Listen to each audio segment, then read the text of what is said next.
Aspen Mills once again comes through.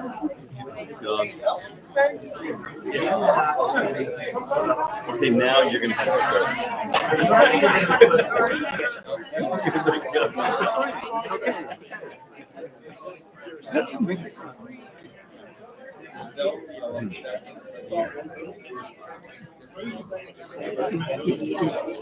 Well, I did the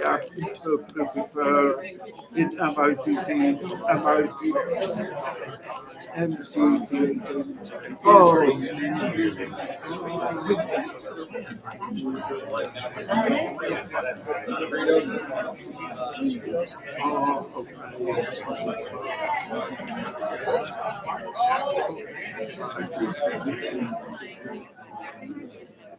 Okay.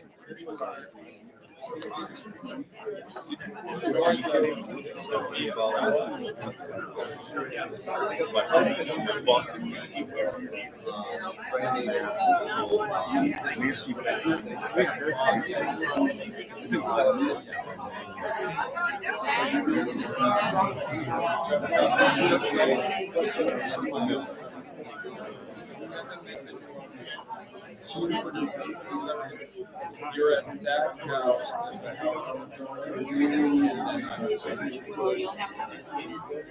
Even though she's like this. Yeah, right.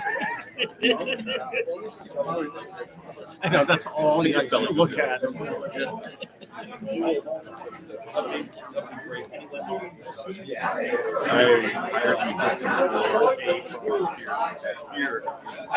Happened for many years. Janet Bailey and we were partners in songwriting. We were both very into the way we work for work. Now what I work do songs. I can't just say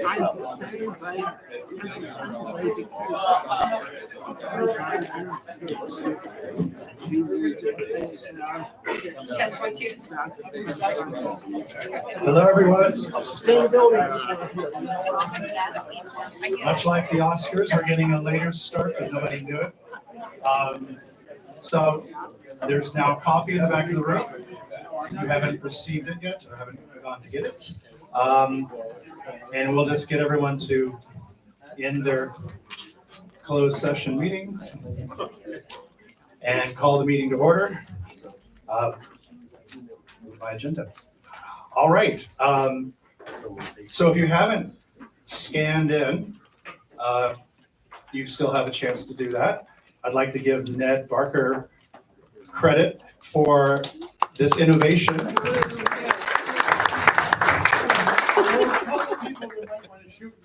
No, not yet.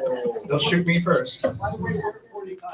Okay, so no more clipboards, no more lines out the door in the rain, and yeah, so we're in the 20th century now.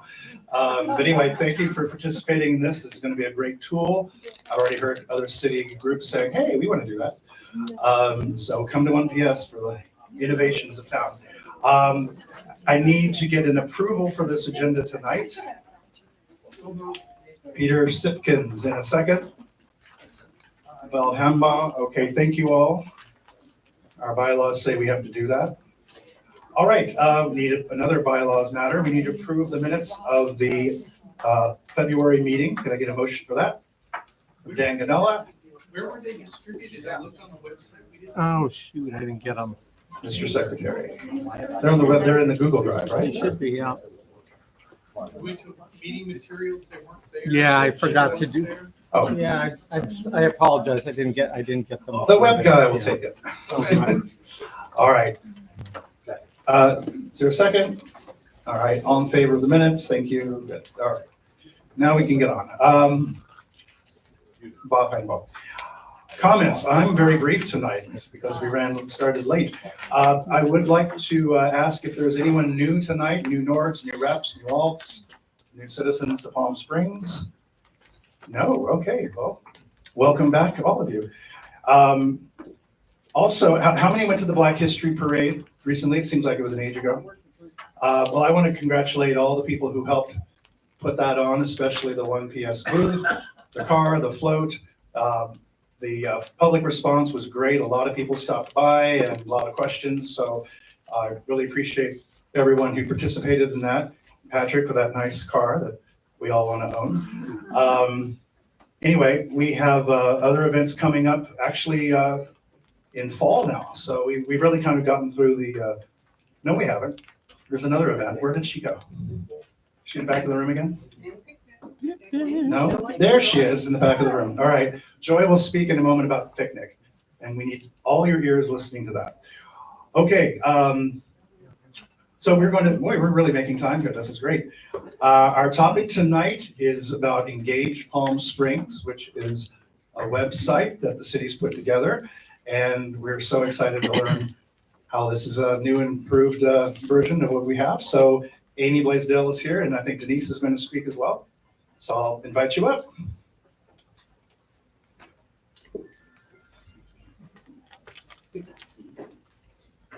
Hi, everyone. Thank you for having me. I'm Amy Blaisdell. I'm the city's chief communications officer, and I run our communications department. And as you all know, Denise Goolsby is a key member. She and I have been working on Engage Palm Springs, I don't know, for about the past 6 months. We unveiled it, sort of a soft opening unveil in December, but of course everyone found out about it. We've been making improvements, and just this month is really the time when we're letting the community know that it's ready to go. And basically what Engage Palm Springs is, the website is engagepalmsprings.com, by the way. It is a one-stop shop for the community and our businesses to get as much information as they can about some of the hot topic items that you hear about in Palm Springs. And these are things that you might read about in the newspaper or hear about at the city council meeting. A lot of the items are the things that you email your city council members about. These are the email. That's right. So we're trying, Denise and I, and a lot of times Denise and I both get emails about a host of different projects that are happening in Palm Springs. In fact, our new navigation center opened up today in the northern part of the city, and that's one of the key things with information that you'll find on the website. Plus a host of other different projects that we're working on related to street paving, Measure J projects, engineering projects, the bridges, road closures. That's probably one of the number one things Denise and I care about the most is what roads are open. And you can go here and find all of that information. And there's also a way for you to engage with us and let us know if there's anything that you'd like us to include. You can send us emails, right now, one of the things Denise and I have been discussing is adding a calendar on the website so that our residents and neighbors and businesses can sort of keep up to date with our city events and our parades and that kind of thing. So we're trying to get as much information as we can. It's not a replacement to the city's website. This is really the place to go where you're going to find out the information about the most important projects, the key projects that you're hearing about on a constant level. And there's a lot of them, but we're really trying to make sure we get the ones that are the most important, that we know that you care about the most. And Denise has been the team member who's been really helping me put this together, and she engages with you guys constantly. So that's why I asked her to sort of take the lead and put some of this all together. And she's been my main point person. So Denise, I'm going to throw it to you. She's going to go through what you'll see on the website. Thanks, Denise. Thank you. And give her a big hand because we couldn't have done this without her.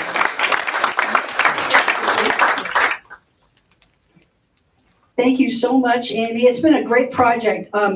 We found out about this type of website 2 years ago when we went to a CAPIO conference, which is for outreach and communications, public information officers. And the city of Palm Desert had this. And I looked at it, I'm like, oh my gosh, we need this.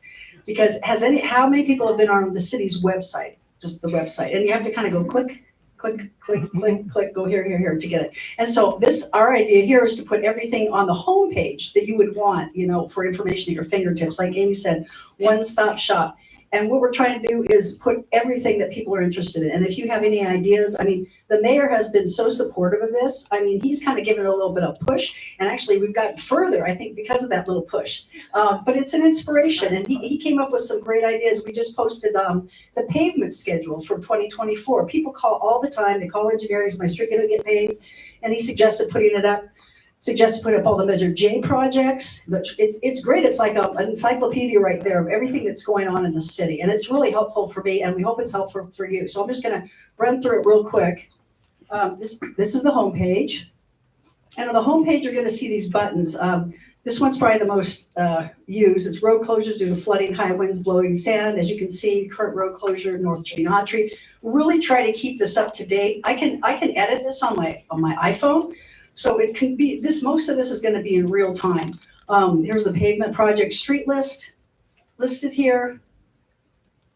And you can also download it. It's downloadable here, which shows maps.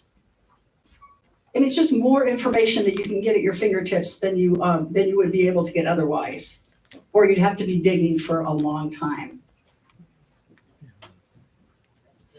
And I won't go through all of them, I'll just show you. We got special events road closures. That was another one that the mayor suggested. When road closures come up, like Tour de Palm Springs, Black History Parade, we didn't get into this one, but we'll get it the next time. Those will be posted here. Updates on what the police department's doing. They've shifted from Operation Relentless Sun to Operation Restore Hope.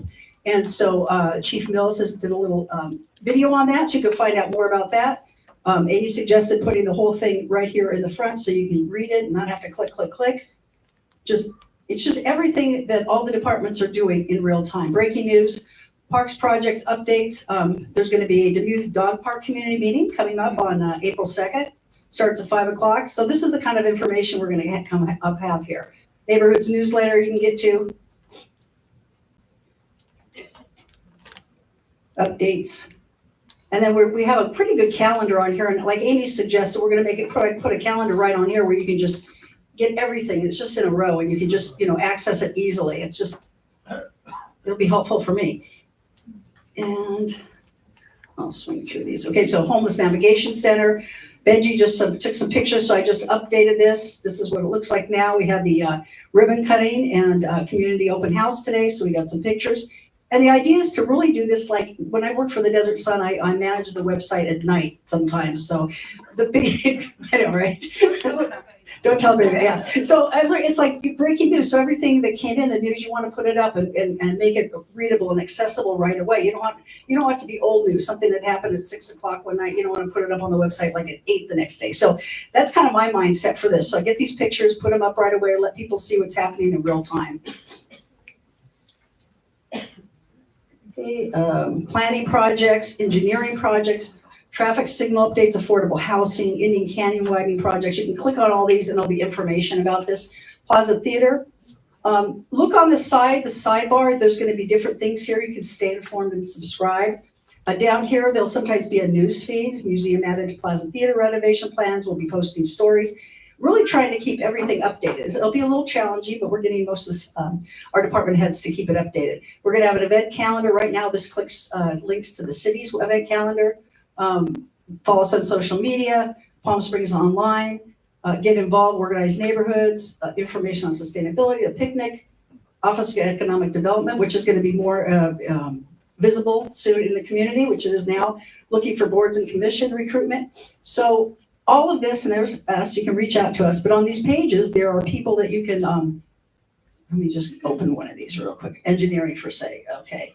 So traffic calming information, community action request form when people want traffic calming and some other things. Any other questions or any other suggestions, you can fill out this form. Jonathan San Diego is the who's listening. Look at this picture in there. So on all these pages, we're going to have a who's listening and an email address. If you have questions on anything, it could go to that specific department head. So, and the idea is to get a lot of the calls and a lot of the emails from all the departments and city council and everybody, just trying to keep this isn't gonna be perfect, and we're gonna keep it up as quick, as much as we can, but, any suggestions to make it better? We're here. So, it's engagepalmsprings.com, and you can hit me up if you have any other questions.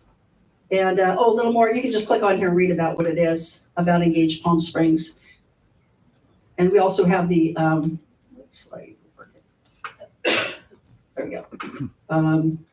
Our social media accounts, My Palm Springs app. This is where you can report information for, and you see graffiti, you see some kind of crime, you see palm fronds on the road, you can just report it there. So that's all I have. Do you have any questions? Does the 1PS link go to our website? Oh, I think it does. Just curious. If it, 50-50 chance. Let's see.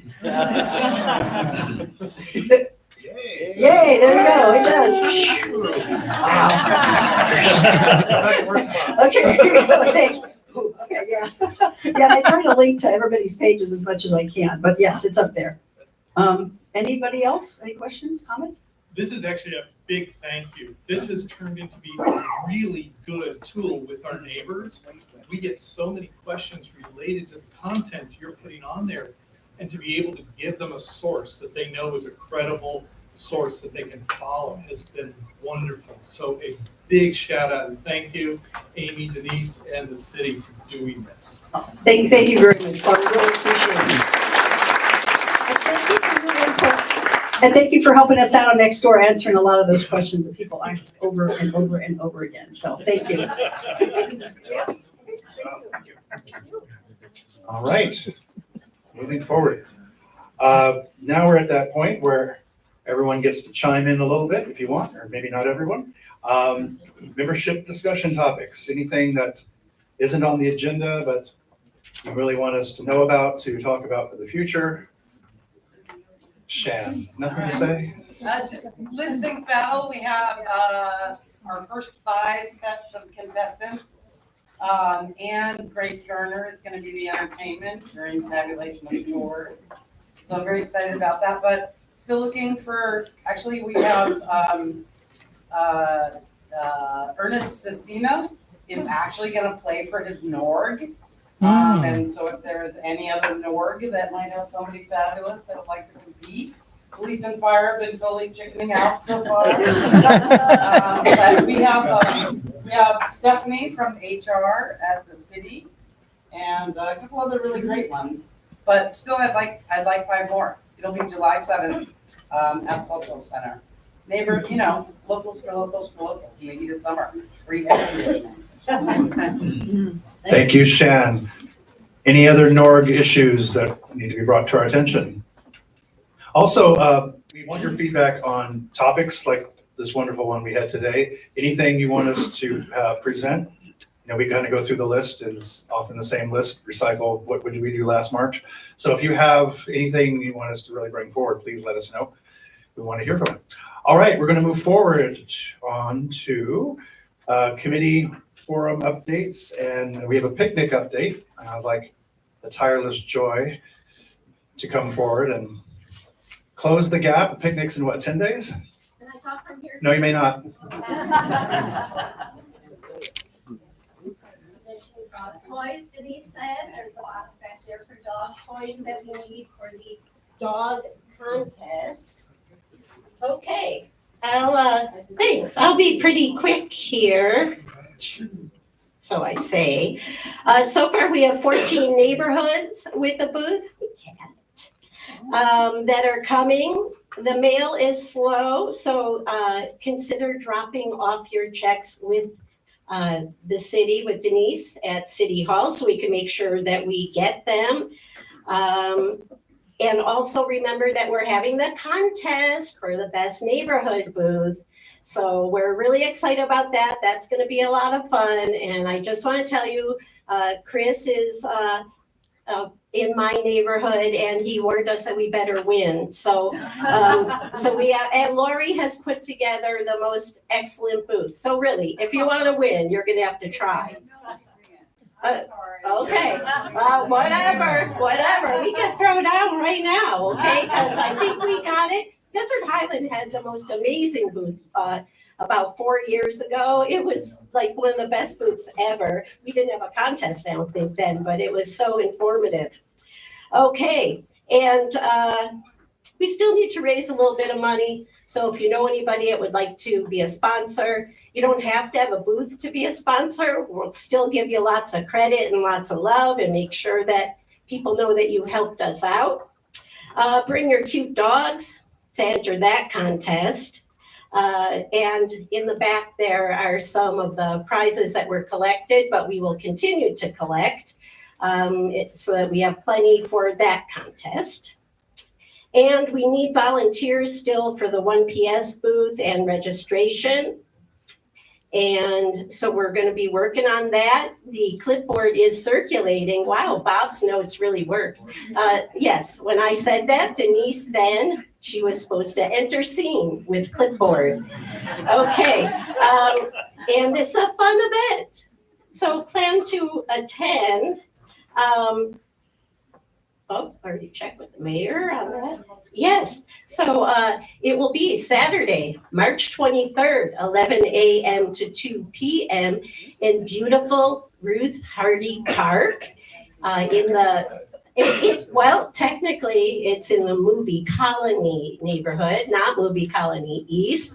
And we would be glad to see you all there. It's just a really nice day for just meeting your neighbors, getting to know your neighbors, and just coming together for no purpose other than to come together and get to know your city a lot better. So I hope that we see you out there. And we have some great lunches. Oh, that's right. That's what the money goes for. You will all have free lunch there.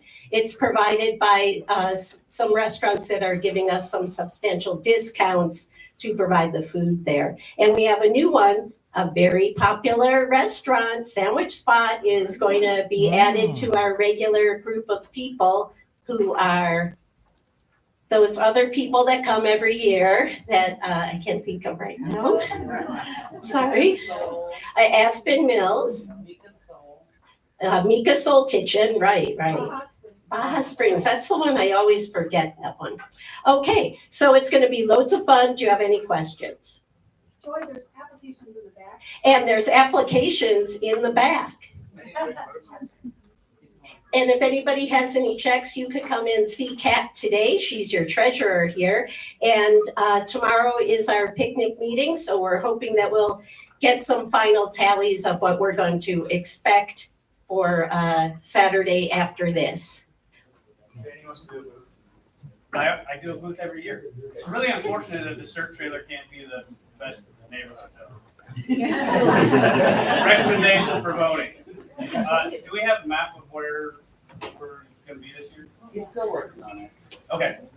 We're working on the layout. We are making some changes this year, but it's pretty close to how we've been in previous years because everybody's been relatively happy. So don't fix it if it ain't broke. Yeah. Yes.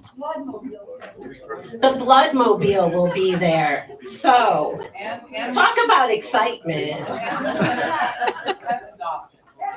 And pet adoptions will be there. And we'll have the hot air balloon again from Remax.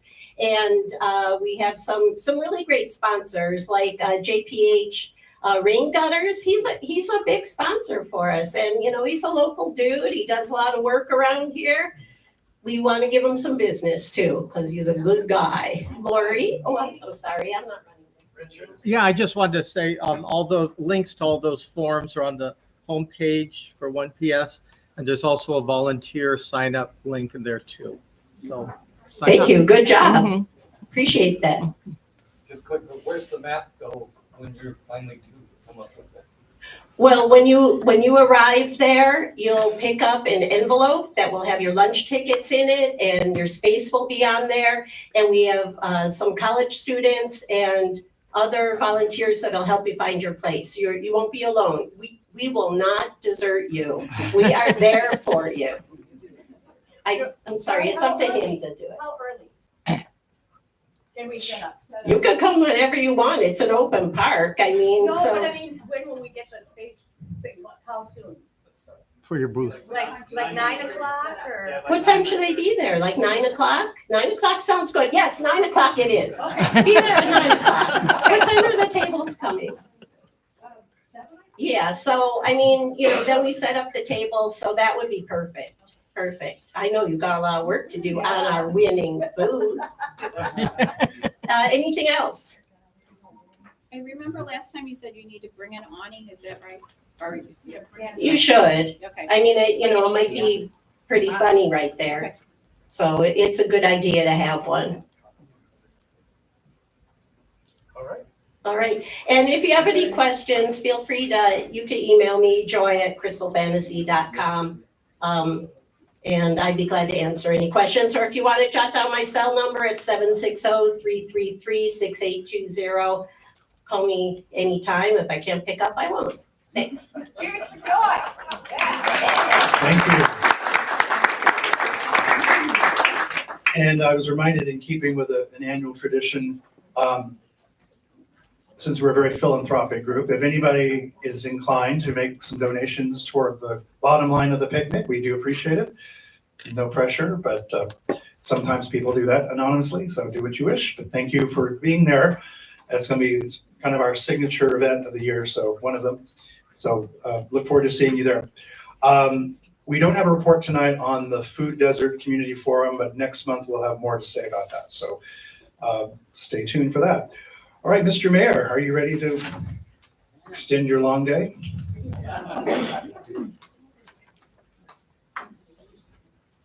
Look at this snappy dresser. Stylish mayor. Okay. Hello, everyone. I'm Jeffrey Bernstein. So thanks for the presentations. I want to add another suggestion to engage Palm Springs or 1PS. Can we put all the neighborhood organization meetings on there? So it would be a really good idea if you're doing a neighborhood organization meeting, especially if you want council or staff there, to be able to look at a calendar and see what else is going on. Because there's a couple overlapping, and also if you look at when the city council meetings are, not really a great time to do a meeting because none of us can come. But anyway, I wanted to also mention some other events that happened in February besides the Black History Parade, and actually a whole Black History month-long schedule of events that was just incredible, with the fair and all the museum events and the gala. We also had Modernism Week, which hopefully everybody got a chance to do something with, but it's gotten bigger and better every year, and it's great for a lot of the neighborhoods. We had the International Bear Convergence. Actually, we had the Black History Parade, Modernism Week, and the International Bear Convergence, and the Palm Springs International Film Festival all at once. I mean, in a jazz festival. Yeah, so there's a lot happening. I wanted to mention also, after you go to the picnic, the Palm Springs Art Museum is going to have a big celebration and community celebration for the opening of the Illuminaire House. So that's 2:30 to 4, I think, and they'll have food trucks and other types of festivities. So it'll be a whole day of community celebration. Couple big things that have happened. You saw mention of the Plaza Theater, but we did the official kickoff for the renovation. So that's starting to happen. Yeah.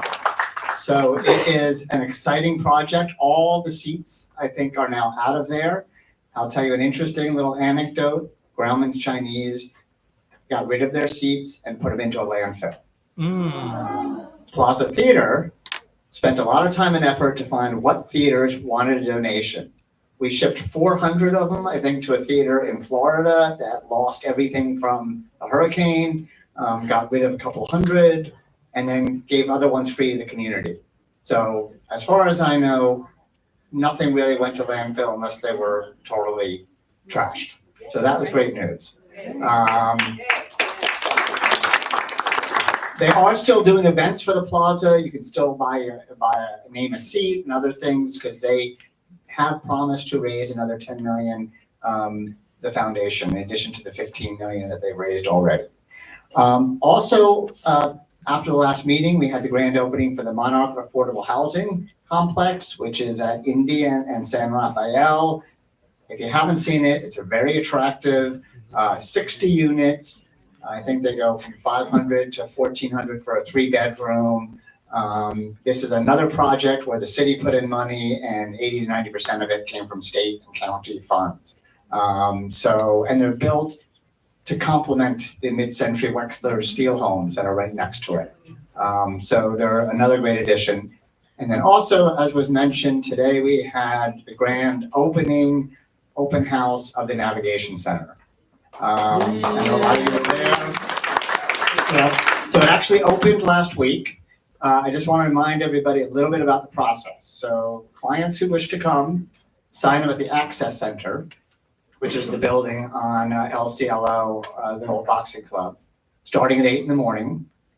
At 4 p.m., transportation is provided to take them to the Navigation Center, which is at McCarthy Road. So they can stay there overnight.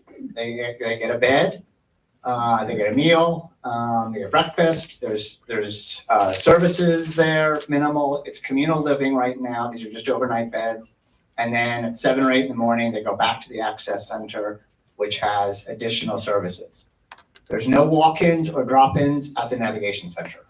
You cannot walk up. The only way to do it is from the Access Center.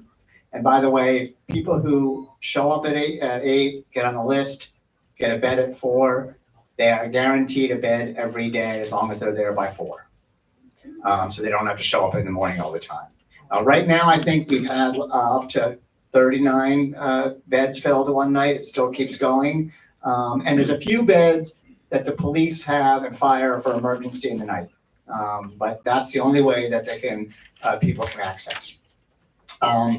And then in August, we'll have the modular units, some of which are on site. These modular units are sort of like mini little apartments. They have their own bed, they have their own bathroom, they have little mini kitchenettes. They're attractive, it's colorful. On the campus is what they're calling it. We're gonna have little children's playground, a little dog park. Pets are very important for homeless individuals, and then other services. So this is really what we're looking at, the continuum of care for those suffering homelessness. So we have the Access Center as a drop-in. We have the early entry facility, which is the overnight. We go into the navigation units on a temporary basis, and then from there into affordable housing. We opened the first one, the Monarch, and we have 2 more that'll open in the next 18 months. The Vista Sunrise 2 on the DAP campus, and Aloe Palm Canyon, which is at Stevens for senior affordable housing. So all of these efforts are going to address housing and homelessness. We also increased, we do tenant-based relief. Those are for people who are in housing and need a few months rent or utilities so that they don't lose or get evicted. We've helped 200 families with the first $1 million and allocated another $1 million for that.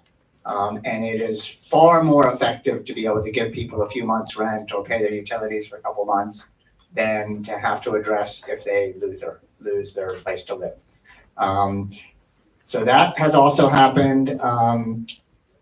In the last council meeting, a couple things on the consent. I'm going to mention Measure J, which I've mentioned before. We allocated, I think it was $1.5 million for airport projects. They have their own Measure J fund, which is from fuel tax. But they're going to do interesting projects. They're going to have mid-century art benches and planters outside of the airport to complement the Wexler design. They're also adding refillable water stations throughout, which is, a lot of airports now are trying to stop having so much plastic bottles, and some new carpets and try to make it look nice. On this council meeting, we're looking at approving money for new benches that will be in the main center of the concourse, which is the upstairs, the Sonny Bono. And for those who remember, there used to be the big palm trees. It's going to be a bar area with seating now in that little courtyard. So that's happening. We are also continuing with our master parks and library plans. So the master parks have had some community meetings. They'll continue to do it. They were at the Black History Fair, and they're trying to get more input on what we want to see in our parks. And then the library will start their outreach now also on imagining the library of the future. We also are moving forward with Racquet Club and South Palm Springs road diet planning. So this has come up a lot, and so I know for District 2 residents, Racquet Club is quite a big issue. So what will happen is there will be 7 or 8 months of community outreach, and there'll be several meetings for each section: South Palm Canyon, Racquet Club, sort of east of Palm Canyon, and Racquet Club in Little Tuscany. And to what kind of things that we're looking for. There's talking about bike lanes, separated bike lanes, different options, and to try and that will then come up with a final plan that we can move forward with. So look for those community meetings. We also, you'll see on April 15th, I guess it'll be after next one, we're going to have the Pillars on Tockwitz, the new art project that is there. They all have social issues related to them. This is through the Public Arts Commission, but it was 6 $350,000 pieces of art that will now be on Tockwitz. The horses have gone out to pasture. So they are not there. We also have been moving forward with the cannabis. There is now a moratorium for 4 years on new permits. There is a reduction in the tax that they pay from 10% to 5% for retail. We have a percentage of that going to social equity program, and a percentage of it going to social good, which we have not yet developed what that is. And there's other types of limitations. People can't transfer unused permits. And so hopefully we'll see in the next 4 years, the industry sort of settle down, and we'll figure out where we're at then before moving forward. We also, council did not approve the Starbucks at Racquet Club. I know there's some concern about that because it's been a dead corner, and why didn't we go with something rather than nothing? And I think it was a difficult decision, but again, this is an area that really has a future. I know Dean Grubel is our business liaison, and is going out and helping to develop other commercial districts throughout our city. And that Racquet Club area is really a prime one to be developed. There's a lot of commercial there already. It is one of the highest concentrations for new housing that we can get in this city. And that really has the long-term potential for being a really vibrant commercial district for the community, a walking, pedestrian, shopping, and that will take some long-term planning. And I think majority of council felt that a drive-through did not really further that goal. Upcoming on the next meeting, and I'm not sure whether determining whether I can weigh in on this, but an extension of 6 years for the 45 condo units that are being developed where the graffiti park is now. I'm not sure if everyone's familiar. So they're asking for a 6-year extension. They're having some negotiations with the Department of Industrial Relations. Hopefully it doesn't take 6 years, but they don't want to lose the entitlements during this process. So that's going to be on council this coming week. We're also going to have a mid-year budget update, which is pretty interesting. Basically, the city is doing pretty well. Most of our revenue comes the second half of the year, which we're on a July to June, so we're in the second half of the year right now. But we talked to our finance director, and he feels positive, which finance directors usually do not feel positive. They're usually the ones that say, stop spending, stop doing everything, it's a dire situation. And he's like, sunshine and flowers, is that what he said? Yeah. And I'm the bad guy. We are also looking at a College Park specific plan. We're going to hire someone to do that. And that is basically the northern end of Palm Springs. We have land that was set for the College of the Desert. They're not going there. And we're looking at how a plan to develop the whole area. The similar thing was done in the downtown, where we came up with that plan. And this is really for housing, for commerce, for other things in that area. That's going to be on council this week. And that'll be another process. There'll be community liaisons and community outreach to see what people really want for that area. That is basically what is on, those are the main things on the agenda this week. There's a couple other things that I don't think are as big. Applications are now open for the boards and commissions. Now, March and April is when you have to apply. After April 30th, the application period will close. We'll have interviews, and then appoint, and then there will be training and orientation, and then the terms start July 1st. I would encourage people to apply. I think we have already about 30 openings right now on various boards and commissions. If you are interested, please watch meetings or go to meetings. And the worst thing you can do is go to an interview to be on the board and not really know what the board or commission does. And you have to decide it's for you. Some of them are really interesting. Some of them are, they're dense. There's a lot of work with it. But that is happening now, so I would encourage people to apply. I did want to mention for those who are in District 1, there is a District 1 meeting on March 20th at the Demuth Community Center at 6 p.m. that Grace Garner will run. March 20th, 6 p.m., that's next week, for the Demuth Community Center. And those are my updates. Happy to answer any questions. Yep, yes, sir. So on the modular housing in the navigation center, I just want to be sure. So say you have a family you take out there, is that they stay there, go through the services and get moved along, or do they go there and they have to come right back out? So right now it's the early entry, so those are just overnight beds. That part Once the modular units, the people who are the early entry will sort of have somewhat first dibs for going into the modular units.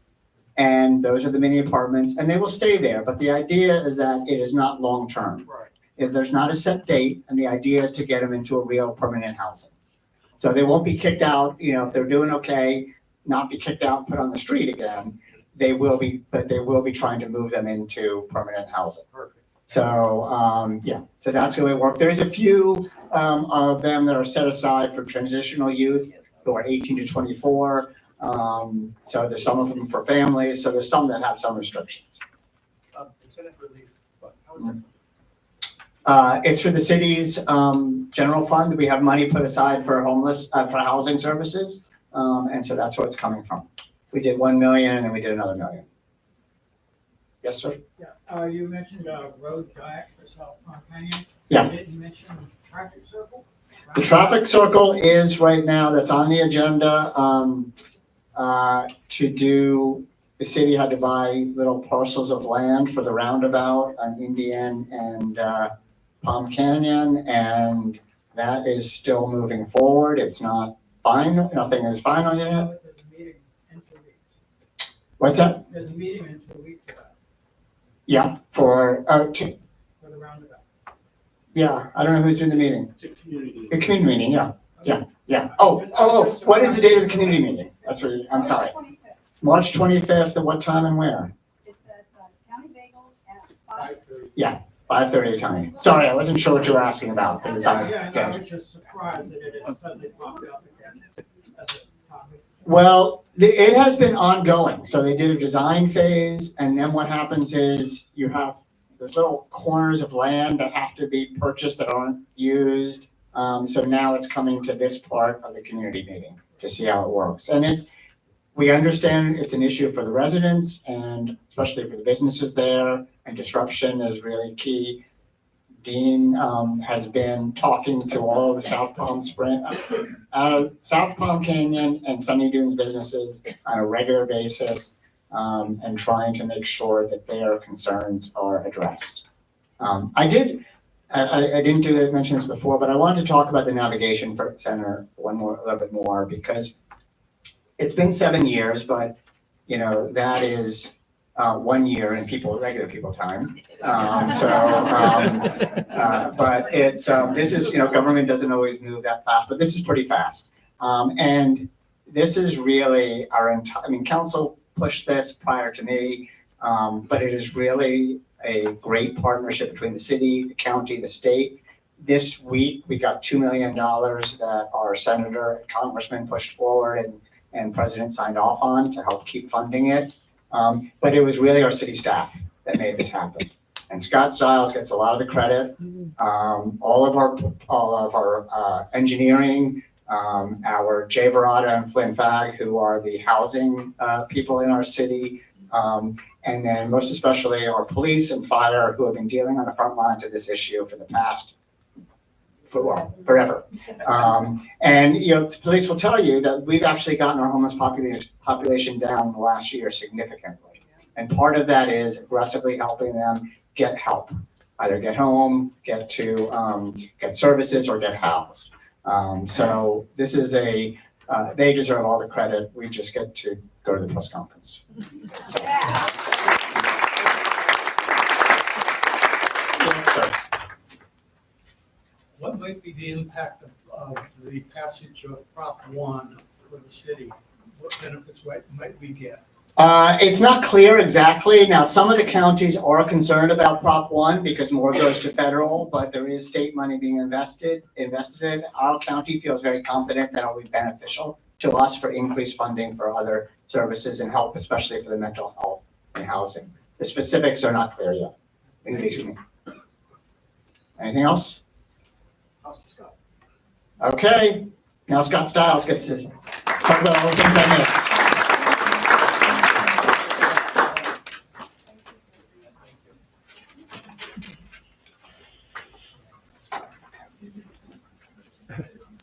Thank you, Mr. Mayor. I do want to just reiterate his comments about the Navigation Center. It's, from a staff standpoint, it's been a long, hard journey. We know how important it is. We had a huge turnout this morning for the opening of the Navigation Center. It was basically an open house. Yeah, it was packed with people, neighbors, community leaders, everybody who was interested in the facility.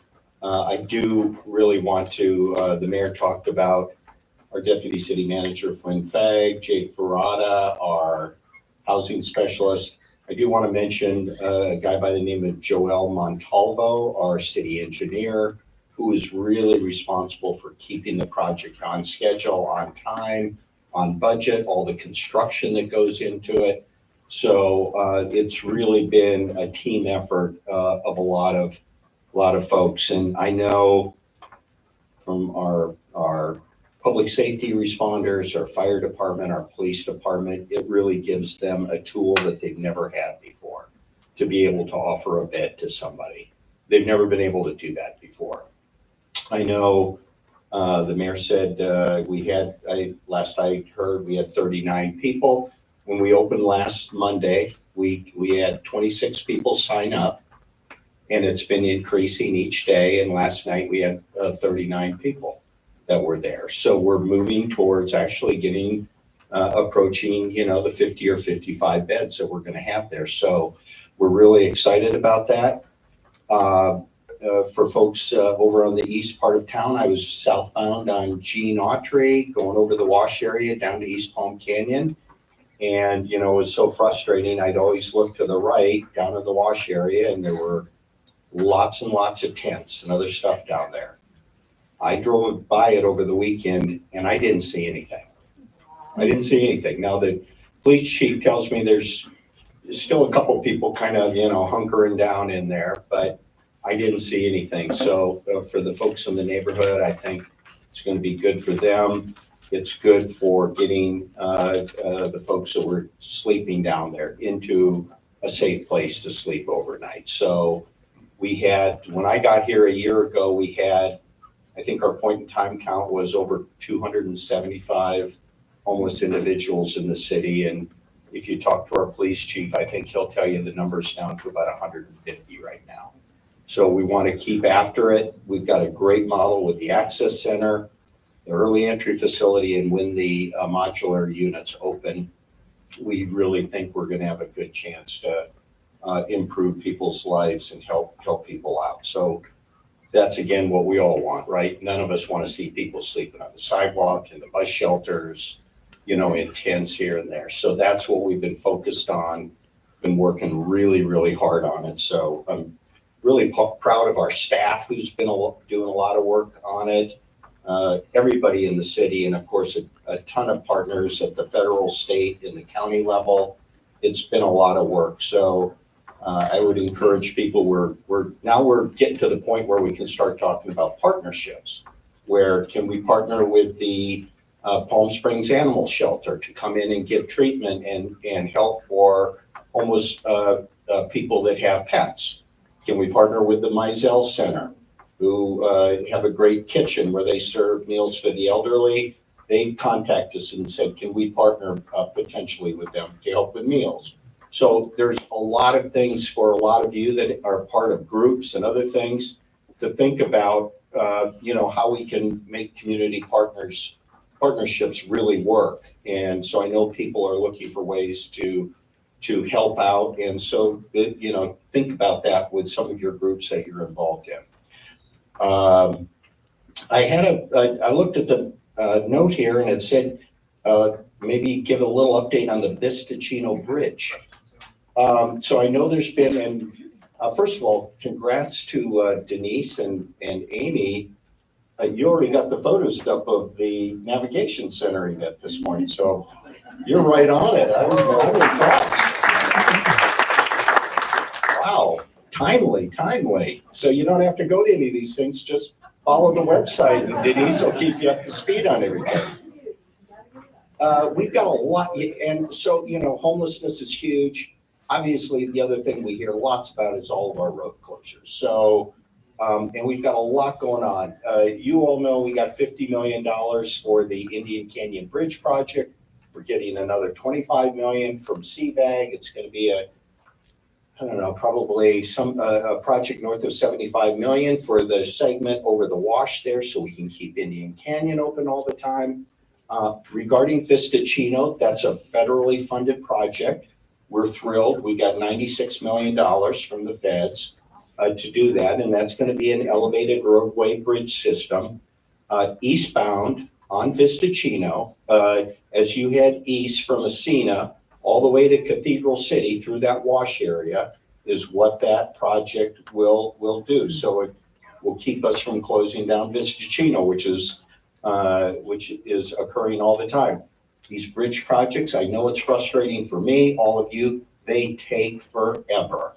And it is frustrating, but that project is probably, I talked to our city engineer, it's about 65% through design completion. We are clearing the environmental phases and everything that goes along with that. And he's cautiously planning for construction to start in 2026. I know that seems like a long time away, but that project is continuing to move along. It'll probably end up being a $100 million project or more, but we got great funding from the feds. So, you know, bridges and roads are huge for us. So we've got, you know, some things happening on both of those topics. And then the last thing I wanted to talk about was our airport. So I know if any of you have flown in or out of there recently, or picked people up or dropped people off, the airport is packed right now. It is crowded. We're at the same time, we're going through a big renovation of our concessionaire agreements. If you go there next week, I think the 9 Cities Brewery is going to open there as part of the airport renovation. And I think there'll be more to come on that point. And I know no one here likes to have a glass of wine once in a while. But I'll tell you anyway that they're offering a new flight from Palm Springs to direct into Santa Rosa. So you can fly here and that's gonna open up and you can leave here at 10 o'clock and at 1 o'clock you could be sitting in your favorite winery in Sonoma having a glass of wine. So look for that. And so a lot going on at the airport, really, really busy, really crowded. You know, we're going through a master plan and the next 10 years really are going to be evolving as the airport tries to modernize to keep up with the growth in the valley and everything else. So that's it for me.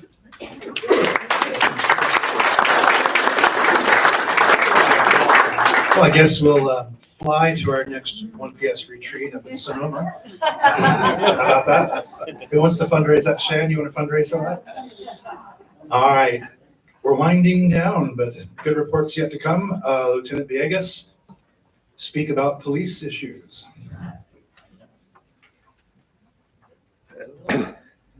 Hello, everybody. Good afternoon.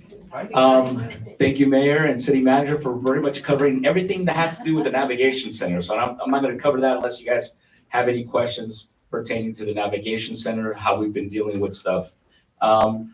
So like the Mayor had mentioned, we have up to 39 guests in that facility right now. Last night, our officers during graveyard hours were able to get 4 more homeless people off the street to get them shelter for the night.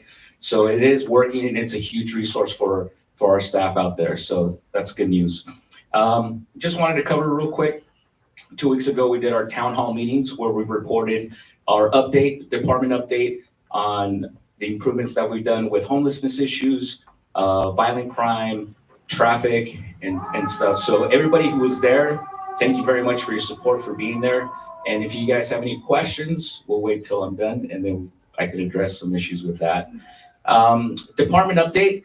So we're happy to announce last week we had one of our academy graduates, Ernesto Balcazar. He was formerly a community service officer who we were able to hire as a full-time peace officer. So that was great news. So he's in orientation right now. And then in a few weeks, we're actually going to be hiring, well, they're already hired, but they'll be starting 3 new lateral officers. One officer is lateraling from Indio PD, one's coming in from Riverside PD, and another one from New Zealand. I don't know if you guys heard that. Yeah.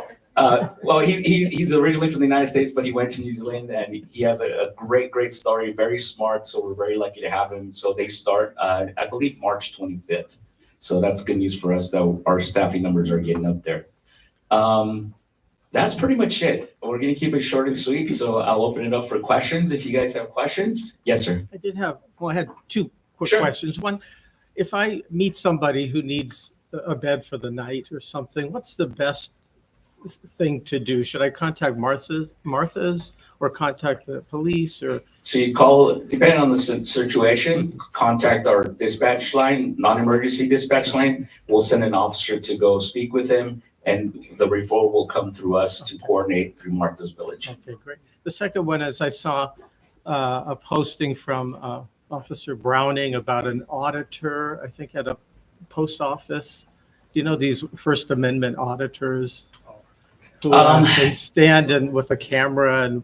I wouldn't say an auditor, but what they do is, if you guys, last week or a week ago or 2 weeks ago, we had an individual who was baiting one of our officers into violating the constitutional rights, mentioning that we were illegally detaining and so forth.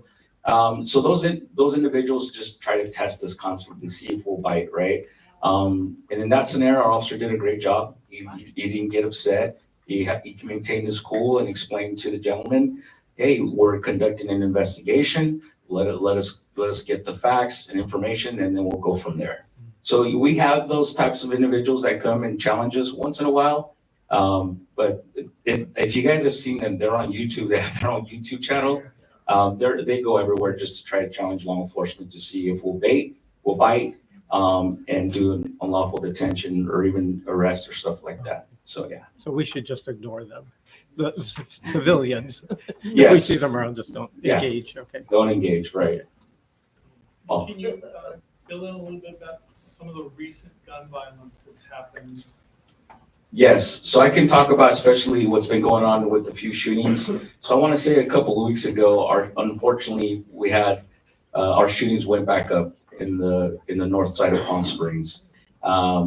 We believe there was a gang associated. So we've had 4 different shootings. One was an isolated incident that we determined was not gang involved. The other ones that we had, 2 came from 1500 San Rafael, and then a couple others happened in Desert Highland Gateway Estates. One of them, the one that happened at 1500 San Rafael, 2 Hispanic males were shot. Thankfully, it was downright threatening, and unfortunately, we have no information on the suspects or suspect vehicle on that one.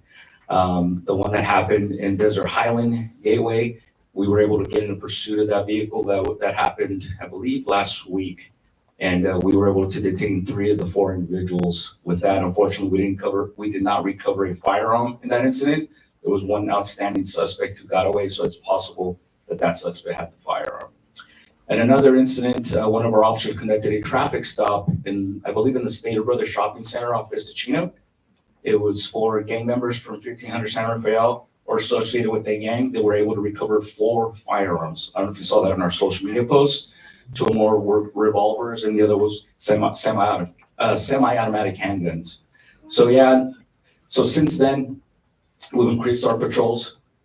We have 2 officer units working during the middle of the night, and we also have our special enforcement team doing more directed enforcement to try to curb that violence again. And again, it's unfortunate that it's happening because it had been curbed for about a year. And we just don't want anybody to get shot and killed. Obviously, last year we had no homicides, and we want to continue that trend. Yes, Paul? Some neighbors said that they saw on City Protect that one of those incidents, they actually shot at the officers. Negative, no. It says that on City Protect. No, we have not had an incident where the suspects had shot at officers. That has not happened, nor do we want that. So I'll have to look. I don't know who the City Protect, I'll have to find that out. Mike, I have a question. Yes. It seems like I'm noticing more tagging, and I associate that with issues with gangs. Am my perception accurate, or am I just more sensitive? So a couple of things. The increase in graffiti, yes, you're accurate, but it's not gang related. As a matter of fact, we had a meeting last week with the chief and a couple of our detectives and sergeants. We're proactively looking, there's tagging crews going on. If you guys are aware of tagging crews, they're not gang associated. They're more do it for art, self-gratification. They'll post it on social media. You could tell a huge difference between gang graffiti and versus these tagging crews. So the increased graffiti that we've seen is not associated with the gangs that we're dealing with. But yes, we are proactively out there. Anytime that graffiti is identified, whether it's by the residents or community, they report it, or it's us, and we get rid of it as soon as we can. We don't want the broken window theory thing happening, so please call it in. Yes, sir. There's perception in the South Palm Springs area that. That's not my area. Next.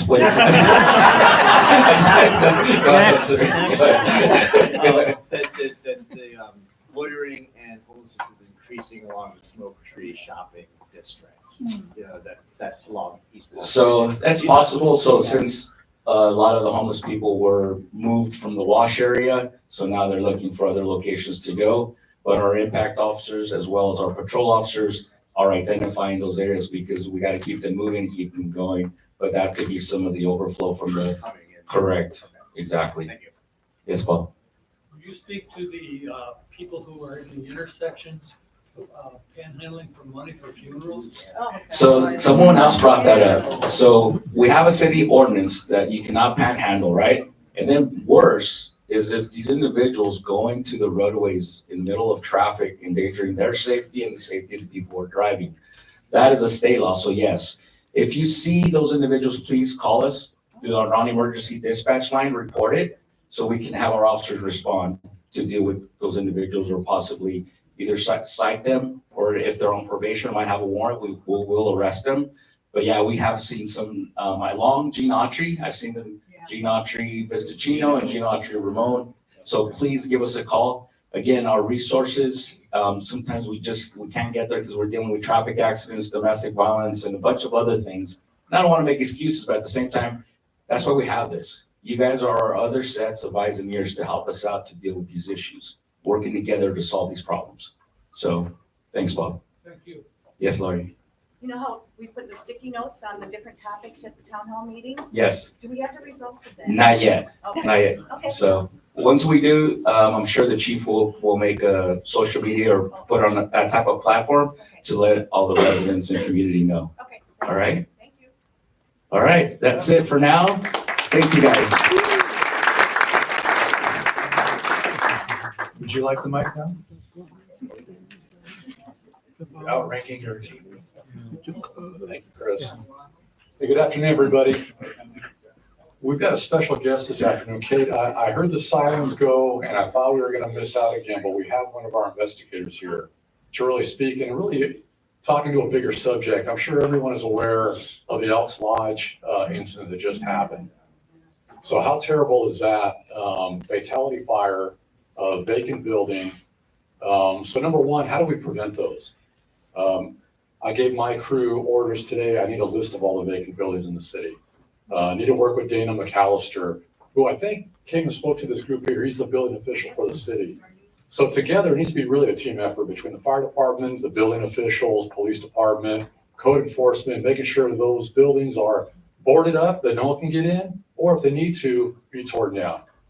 So that's really something top of my priority list right now, that we really address that. How horrible is that people lose their lives, trying to find some shelter and, potentially warming fires or cooking fires, whatever that incident was, but a horrible incident. So we're definitely working on that. Something else when I first started here was the brush incident that we had off of 111, right, the area over there, and there was a lot of concern off of West Chino Canyon. Proud to say that area has been abated with vegetation management. Our team has been out there clearing that brush, making sure that those cooking fires that do start don't get near the homes in that area. And we've actually moved to the south part of the city now off of Barrowby, and we're clearing the vegetation off of the roadways near that neighborhood. So really proud of the work that we're doing there. So before our investigator gets in here, I want to make sure everyone has an opportunity to maybe ask any questions on those topics that we just discussed right now. You want us to use My Home Springs app if you know a building? That's a great way of communicating with us. And we've actually been communicating with Denise on all that brush abatement. But we need to get that up on that website. We want to make sure we have a link on there that the community can communicate with us, any kind of needs that you have. And we're communicating with the good work that our firefighters are doing as well. And I think we're going to introduce Captain Skyberg and Captain Fight. Come on up, perfect timing.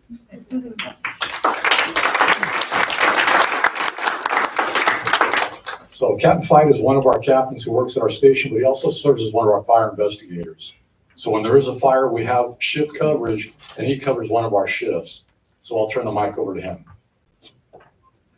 Hi, I guess I'm here to talk to you guys about the fire that we had at the Lawns Rimrock, and I'm gonna give you guys an update.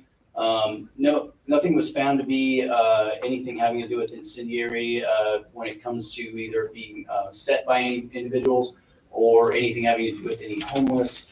Ultimately, it was undetermined, but it looks like it's electrical in nature. I actually reached out to see if the insurance investigator had found the same thing, and it sounds like it's exactly the same with his investigation. So that's kind of the update with that fire. The management company is working to get through the insurance process and start reconstruction down there. So.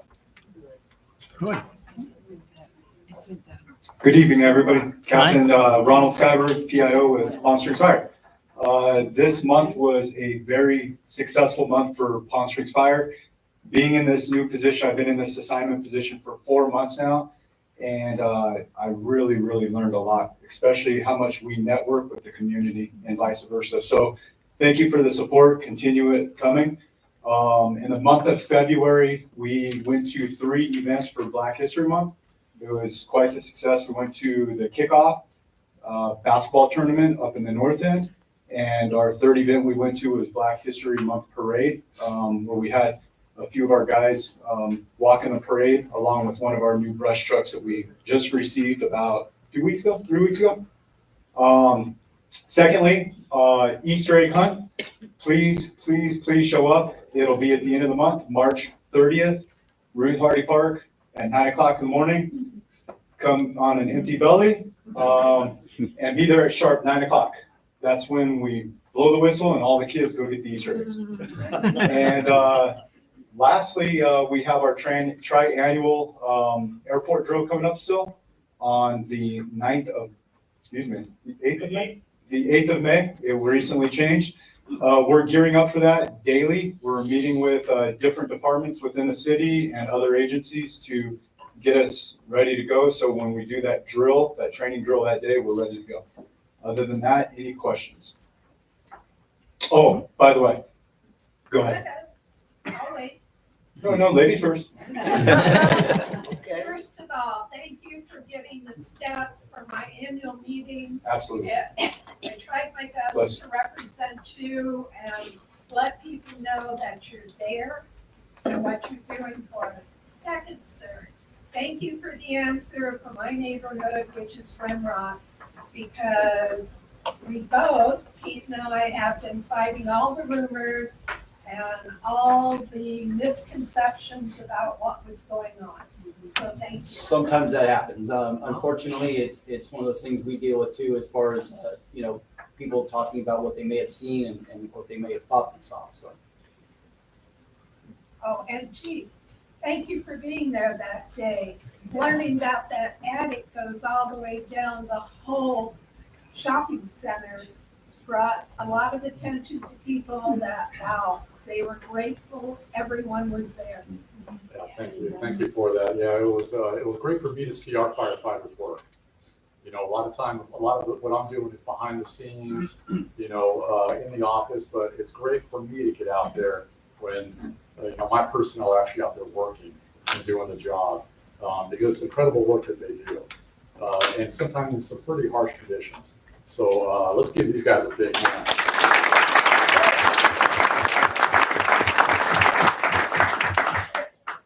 That's it? Oh, go ahead. Yeah, I understand the Elks Lodge, I believe is Cathedral City, but I think Palm Springs Fire and Police may have also been there. Am I correct about that? First of all, I wanted to say thank you. Second of all, we are El Dorado Palm, so we are directly across the street. And I'm guessing that it was a homeless group of people who were inside. I know there were 3 losses of lives. Is that correct?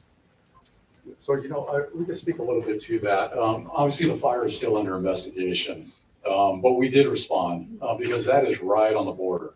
If everyone's not familiar, it's basically right across the street from Trader Joe's. As you're leaving the parking lot, you're looking right down the alley where the Elks Lodge is. So being right on the border at Station 5, which is the bordering station for Palm Springs, someone actually came up to the station and said, "Hey, there's a fire." And so for the fire department, we don't ask, "Hey, is that Cathedral City?" Or we respond, right? We go take care of the problem first. We figure out whose jurisdiction it is after. So that's exactly what we did. Our Station 5 responded. Thank you very much. No, thank you. And then our truck was also requested there. So significant fire, and me speaking with the fire chief there in Cathedral City, everything right now is that there were people that were living in there and starting fires inside there. And confirmed 3 losses of life. 4, not sure on. The 4th person that was transported to the hospital, we're not sure on that one. But again, we need to make sure we're doing everything we can here in the city of Palm Springs to keep that from happening. So that's what we're working on right now. You're welcome. Thank you. Danny, do you have anything? So I'll just mention one thing because I've been getting a few questions about it. Chief. Here, let me give you the mic. Hold on a second, Danny. I can be louder. I was a Marine for a week or 2, so I know how to do that. So I've been getting several questions about, I know I talked in here a couple times about the Red Cross coming out and doing free smoke detectors. And I've gotten some questions about that. That is a program that is specifically pointed at mobile home communities and very specifically low-income mobile home facilities. So like in Palm Springs, we have both ends of the mobile home spectrum. So the Red Cross isn't giving everybody free smoke detectors. If they're asked, if they can provide them, one of their first questions is, what's the socioeconomic environment that you're asking for? So that's all I have. Thank you. I think Chris is just about to unplug the microphone. And Keep talking. Hey, thank you, everybody. We Thank you. appreciate it.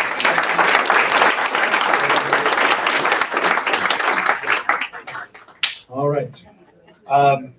So LP is not here tonight, but Sochi is here with DWA.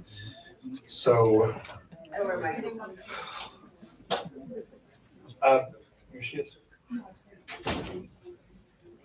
Dan, here he is. What? Is there anything else Did you you have want more? to talk about, Here. other than the smoke? So there's a CERT class next month. It's completely full. Next one will be in October. By raise of hands, who wants to do training outside in the summertime here? Yeah, so me and Chief will be doing a CERT class. Everybody else wait until October. More to follow after our dark time. Thank you. Thank you. Hi, everyone. Sochi Pena here with Desert Water Agency. It's been a long time since I've been here. I miss you guys. Just wanted to introduce, we have a new employee here at Desert Water Agency, Nisha. She is a senior outreach specialist, so you might see more of her here in the future. But really quickly, I just wanted to share some updates on some pipeline projects we have going on.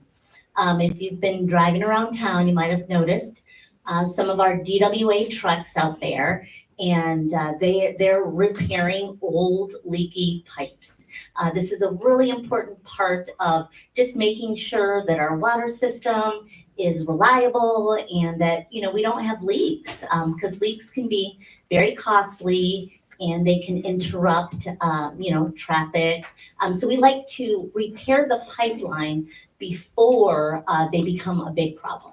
So just as an FYI, we have 2 pipeline projects going on right now. One is on Avenida Caballeros, between Ramon Road and Tackwitz Canyon Way. The other project is on Ramon Road frontage. And that one is east of Compadre Road and along Compadre Road between Ramon Road and East Via Vaquero Road. So you can always just go to our website, dwa.org/pipelines. We provide all of our pipeline projects on there. We include maps. And I was really happy to say that on Welcome or Engage Palm Springs, one of our projects is actually on there. So yay, thank you, whoever. Yes, and so I think it's great. We can, provide information to Denise and she can add them on there for you guys. But that's it. That's all I wanted to, just let you guys know. We have pipeline projects going on. Go to our website, go to Engage Palm Springs. Okay, thank you. And Denise says she's yielding her time to Liz from Palm Springs Disposal. What's that? I was just making sure you. Thank you. Thank you. Hi, everyone. I will keep it very short, I promise. I just come with good news. Pails have arrived. So please, I didn't bring that many. I could only carry a few boxes. So if you need one and you can get one about 20, just go ahead and leave me your address. I'll deliver one, or you can stop at our office and pick one up any day, Monday through Friday, 8 a.m. to 5 p.m. They're available. We have plenty, so please let us know. And then, like I said, I'll have some in the back. A quick update. So the pails. One thing that, little quick thing that I want to ask is, if you live in a HOA or common area where you have big bin dumpsters and your green cans get to be moved around, the organic cans, just let us know. We realize some of them are being missed because our drivers used to a certain location. If you move them, that's fine. Call us. We'll make sure it gets picked up. We want to make sure that smelly food is picked up the day it should be picked up. You don't want it there for an extra week. So just let us know if you're going to move it or if you're changing locations or putting it behind the enclosure. Let us know. We'll take care of it. And then cleanup, neighborhood cleanup, community cleanup, and drop off is next month. I'll remind you guys next month as well. I believe it's right before So it's gonna be April 15th, the week of April 15th. You don't need to call. You set out your 2 items, set them out, and we'll go ahead and collect them. HOAs, condos, apartments, you know that you have your 2 bulky items now as well. So just please call us to schedule that. But for the cleanup, just go ahead and set them out. And then we have the drop-off event on April 20th and shredding. We are booked for shredding, pre-shredding the same day as our drop-off, bulky item drop-off. It's gonna be April 20th, City Hall parking lot, and we will be there, 8 to noon. And any questions? I'm trying to make it fast, I'm out of breath. Yes. Do you have a percentage of how many people are actually doing that? Because it seems like not a lot of people are. We do. We have as a city, we're about 65% in participation. Really? Yes. That's great. Really? That's probably my neighborhood. We're gonna perform an audit. No, I'm joking. But no, if you believe, we offer, I always say, take advantage of what the city is, having us do. We're out here. You want me to visit your meeting, your board meeting, a neighborhood, coffee with an ambassador or myself, whichever one is available. You let me know, you book it, 10 people, 20 people. We'll look around and see, give you options for signage, anything that we can do, deliver pails and encourage them, whatever it is. You let me know, reach out to me. I can give you my card and we'll encourage your neighborhood to do it. Yes. Liz, we need to get, I'm a sustainability commissioner. We need to get that on the new Engage Palm Springs. Oh, appeals. Okay. And it'll be on our newsletter, April newsletter as well. So we're announcing it. Everybody come get your pail. I know, I went from trash lady to pail lady. So I walk around with it everywhere. Thank you, everyone.